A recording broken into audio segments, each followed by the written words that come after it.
Black buster అసలు దిమ్మ తిరిగిపోయింది అనమాట. ఆ చూస్తుంటే, ఆ విజువల్స్ చూస్తుంటే కనుక అసలు ఒక రేంజ్ లో ఉందన్నమాట. అసలు ఎన్టీఆర్ గారిని అలా చూస్తుంటే అబ్బబ్బబ్బ మామూలుగా లేదు బ్రో. అసలు ఒక్క రేంజ్ లో అతను చూస్తుంటే గూస్ బంప్స్ వస్తున్నాయి అన్నమాట. ఒక్కొక్క షార్ట్ అదే డైలాగ్ ఉంది, ఒక్కొక్క షార్ట్ ఒక్కొక్క ఇదేగా మైండ్ పోతుంది అన్నట్టు అట్లా ఉందన్నమాట. మామూలుగా లేదు. మీకు ఏ షాట్ బాగా నచ్చింది? ఒకటి అంటే అందరికి నచ్చింది, అక్కడ ఆగిపోయింది అంటే లాస్ట్ లో ఆ ఫిష్ మీద నుంచి సొరచాప మీద లెగుస్తారు కదా, ఆ షార్ట్ కి అయితే అందరూ అలా చూస్తాం భయ్య. అసలు అట్లా ఉందన్నమాట. ఈ దెబ్బతో కొరటాల శివ, ఎన్టీఆర్ గారు ఇంకో బ్లాక్ బాస్టర్ పక్క. ఇది మాత్రం రికార్డులు అంతా ఎన్టీఆర్ ఫ్యాన్స్ అందరూ రెడీగా ఉండాలన్నమాట. ఇలాగా తండ్రి కొడుకు లాగా చేశారు ఎన్టీఆర్. ఆ క్యారెక్టర్స్ అన్ని ఎలా అనిపించినాయి ట్రైలర్?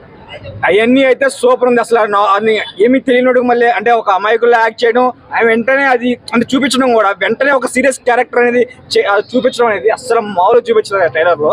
అసలు ప్రతి షాట్, ప్రతి ఐటమ్ మైండ్ పోతుంది లోపల. అలా ఉందన్నమాట. కొట్టాల శివ ఏం చేస్తారు ఈసారి ట్రైలర్? అంటే నాకు తెలిసి ఒక మాస్ మ్యాజికల్ అయితే తీసుకురాబోతున్నారు అన్నమాట. నాకు అనిపించింది అయితే ఒక మ్యాజికల్ అంటే మళ్ళీ ఒక జనతా గ్యారేజ్ లాంటి ఒక మాస్ అండ్ క్లాస్ మ్యాజికల్ అయితే తీసుకురాబోతున్నారు అయితే నాకు అనిపించింది దీంట్లో అయితే. అండ్ ఇంకా మన బాలీవుడ్ హీరో పేరేంటి నాకు గుర్తు రావట్లేదు, సైఫ్ అలీ ఖాన్. ఆయన కూడా చాలా అంటే చాలా పాజిటివ్ అండ్ నెగిటివ్ గా చూపించారు. ఒకసారి స్నేహితుడిగా ఉండి వెంటనే విలన్ గా చూపించడం అనేది అది ఒక వేరే లెవెల్ అనిపించింది. అంటే ఆ చూపించడం కూడా మంచిగా ఉండి చెడు చేసే వాళ్ళగా అయితే అనిపించింది. సో చూడాలి అసలు ఎలా ఉండదో. ఒక రేంజ్ అయితే చూపించారు. విలేజ్ గెటప్ లో హీరోయిన్ ఎలా అనిపించింది? ఒక డైలాగ్ ఉంది కదా, తండ్రి లాగా బ్లడ్ రాలేదు. అసలు ఆ హీరోయిన్ గురించి చెప్పడం అంటే మా మతి పోతుందండి. ఒకప్పుడు ఎన్టీఆర్ గారు, శ్రీదేవి గారిని జోడీ విన్నాం గానీ ఇప్పుడైతే రియల్ గా చూస్తున్నట్టు అనిపిస్తుంది. అసలు మామూలుగా లేదు ఇద్దరు జోడీ అయితే. అసలు వేరే రేంజ్ లో ఉంది. అసలు మాటలు రావట్లేదు. బీజిఎం ఎలా అనిపించింది? అంటే లైక్ ఉందా మ్యాటర్ ఉందా?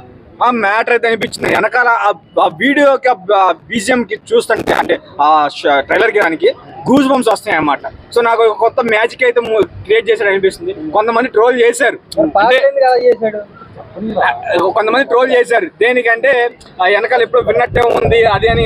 సో ఆ ట్రోల్ చేసినా కూడా ఇంకా ప్లస్ అయ్యింది. ఎక్కడ ట్రోల్ చేసినా కూడా బట్ కొన్ని మూమెంట్స్ అలా అనిపించాయి కానీ బట్ కాదు. ఎందుకంటే ఇన్స్ట్రుమెంట్ వాడే ఇన్స్ట్రుమెంట్స్ తేడా ఉంటాయి, అటు నుంచి వచ్చేసి బీజిఎం అనేది కొంచెం తేడా ఉంటుంది. బట్ అన్ని కనిపించడం కంటే ఒకేలా కనిపిస్తాయి. అది మన పొరపాటు, అది మన చెవులో ఉన్న దుమ్ము ధూళి లాంటి అన్నమాట. ఎందుకంటే చెత్తనా కొడుకులు ఉంటారు కొంతమంది ట్రోల్ చేసే వాళ్ళు ఎన్టీఆర్ కానీ. అంటే సినిమాలో ఏదో వచ్చినా సరే ట్రోల్ చేసే వాళ్ళు ముఖ్యంగా ఉంటారు. కొంతమంది ట్రైలర్ మరి మేము ఎక్స్పెక్ట్ చేసిన లెవెల్లో లేదు, బాహుబలి త్రిపుల ఈ రేంజ్ లో ఊహించాము, అసలు ఏమీ లేదు, లాస్ట్ లేదు త్రిమిగులం పైకి లేస్తుంది అంతేగాని అంత రేంజ్ లేదన్న వాళ్ళకి ఏం చెప్తారు?